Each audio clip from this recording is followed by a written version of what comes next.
तो हमारे सहयोगी की रिपोर्ट देखी आपने, चश्मदीदों को सुना आपने, लेकिन इस बीच बड़ी बात यहां पर यह है कि जो मेडिकल कॉलेज प्रशासन है उसकी भी जबरदस्त लापरवाही यहां पर देखने को मिल रही है, क्योंकि जिस तरीके से वहां पे आग बुझाने के लिए जो यंत्र पहुंचे हुए थे वो ठीक से काम ही नहीं कर रहे थे। रिपोर्ट दिखाते हैं आपको। यही वो गेट है जिसको फिलहाल सील कर दिया गया है।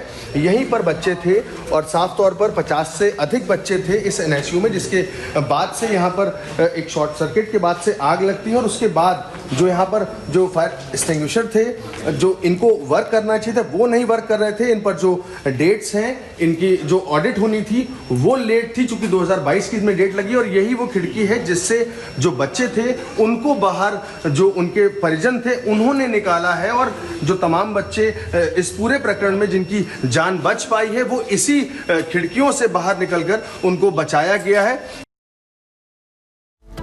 और गौरव हमारे साथ जुड़े हुए हैं। गौरव, चारों तरफ कमियां ही कमियां जो रिपोर्ट आपकी तरफ से आ रही हैं वो साफ तौर पर बता रही है कहीं भी कुछ व्यवस्था सही नहीं थी। इसके अलावा अब क्या होना है, प्रशासन की तरफ से क्या, प्रबंधन की तरफ से क्या आवाजें आ रही हैं?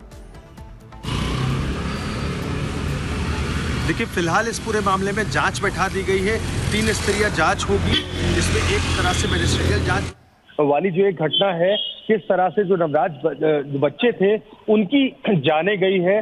और आपको बता दें, अगर बात की जाए सेफ्टी मेजर्स की, जो वहां पर फायर एक्सटिंग्विशर थे वो ऑलरेडी ऑडिट में उनको जो लास्ट ऑडिट किया गया था उनमें उनको पास किया गया था, लेकिन साफ तौर पर उससे दिख रहा था कि वो 2022 की उनमें जो लेबल है वो लगी हुई थी जिनकी एक्सपायरी डेट भी थी। तो साफ तौर पर एक बड़ा नेग्लिजेंस का मामला सामने आता है। अब देखना ये है कि इस पर किस तरह से जो कार्रवाई है वो की जाएगी, चूंकि अस्पताल प्रशासन की तरफ से एक बड़ी लापरवाही है जिसके चलते जो तमाम बच्चे हैं उनकी जो जानें हैं वो गई हैं। हमने जिस तरह से देखा कि अगर वहां पर जो एंट्री एग्जिट है दोनों अलग अलग पॉइंट्स होते तो भी एक रास्ता था जिसमें बच्चों को वहां से निकाला जा सकता था, लेकिन चूंकि वहां पर कंस्ट्रक्शन का काम चल रहा था और एंट्री एग्जिट एक ही गेट से होनी थी जो गेट बंद था।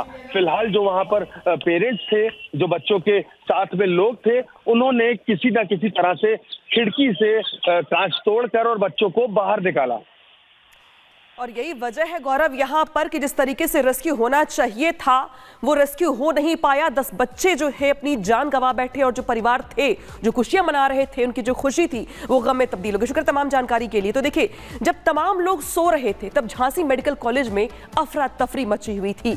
जब यहाँ पर बच्चे पैदा हुए, बच्चे पैदा होने के बाद उन्हें हॉस्पिटल में एडमिट करवाया गया। बच्चे दूर दूर से इलाज करवाने के लिए यहाँ पहुंचे हुए थे, लेकिन आधी रात में आग ने ऐसा कोहराम मचाया कि जब तमाम परिवारों के सामने ही उनके बच्चे झुलसते रहे और दम तोड़ दिया। सिस्टम की जो लापरवाही थी यहाँ पे, उस लापरवाही के आगे कई माओं की गोद सूनी हो गई। रिपोर्ट दिखाते हैं आपको।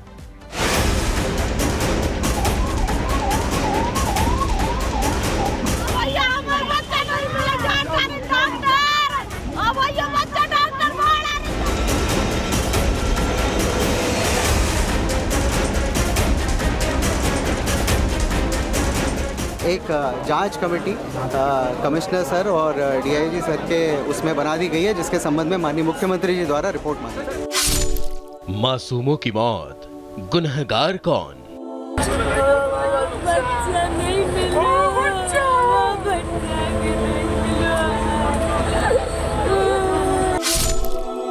हॉस्पिटल में आग, मासूमों की गई जान।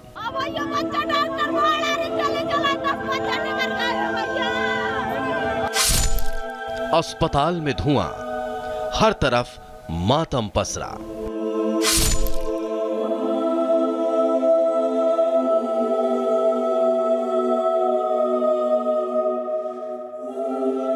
क्रंदन ऐसा कि किसी का भी कलेजा फट जाए, चीख ऐसी कि किसी की भी रूह कांप जाए।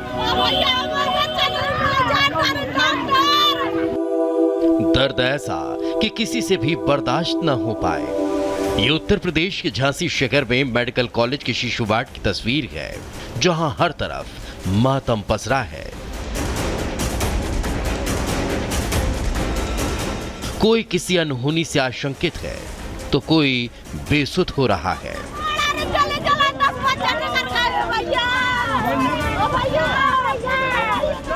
मेरा बच्चा चला दिया, मेरा बच्चा चला दिया, मेरा बच्चा। तस्वीर शिशु वार्ड की है, जहां की मशीनों और दीवारों पर लगे ये काले धब्बे असल में उन परिवारों की खुशियों पर लगी कालिख है, जिन्होंने अपने मासूम बच्चों को लापरवाही की इस आग में खो दिया। रोते बिलखते इन परिजनों के लिए शायद अब कुछ बचा नहीं है। मेरे बच्चे को ये बताया जा रहा है कि आपका बच्चा मृत घोषित कर दिया गया है, लेकिन ये नहीं बताया कि किस बेस पे मृत घोषित कर दिया गया है। अब इनके पास क्या प्रूफ है कि वो मेरा बच्चा ही मृत है। डॉक्टरों को धरती पर भगवान माना जाता है और अस्पताल रूपी मंदिर में मौजूद इन्हीं भगवान के हाथों 50 से ज्यादा परिवारों ने अपने जिगर के टुकड़े को सौंपा था। एक बहन जी थी, वो पाइप फिट कर रही थी, माचिस की तीली से फिट किया, एकदम उसको आगे भाग गई।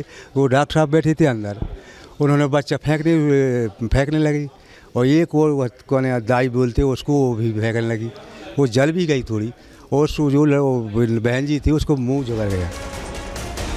बताया जा रहा है कि एनआईसीयू में 2 वार्ड थे, जिसमें अंदर वाले हिस्से में शॉर्ट सर्किट से आग लगी और फिर देखते ही देखते नवजातों की जिंदगी राख हो गई। ऐलान किया कि आप अपने बच्चों को दूध पिलाएं, इनके लिए आ जाएं, तो इसके अंदर गए हम।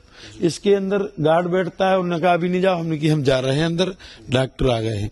तो उसके अंदर गए तो वहां से एक मैडम दौड़ती हुई आई, उनके पैर में आग लगी। उन्होंने कहा अंकल बचाओ, आग लग चुकी है, बच्चों को बचाओ। सारे परिजन लोग यहीं थे, तो इस गेट के अंदर जब परिजन घुस गए तो हमने वहां स्लिप से उनको बच्चों को ऐसे देते गए, किसी का भी बच्चा हो, हमने ये नहीं देखा। इस कम से कम 10-15 बच्चे, 20 बच्चा तो इस बार यहाँ से निकाले, इस गेट से, मेन गेट से। जब इस मेन गेट में आग लग गई, जो बगल में साहब वो चैनल लगा है वहां से बंद है, तो फिर हमने जाली तोड़, फिर वहां से हमने उनको पलंग वाले सीधे पलंग उठा के हमने वहां से ले गए, फिर जाली तोड़ के बाहर निकाले। मेडिकल कॉलेज के शिशु वार्ड में जो हुआ वो लापरवाही, बद इंतजामी और कुंभकर्णी नींद में सो रखे सुस्त प्रशासन के लचर रवैये का नतीजा है। 10 से ज्यादा मासूमों की जिंदगी छीनने वाले शिशु वार्ड में जो अनियमितताएं थी वो अभी एक एक करके सामने आ रही हैं।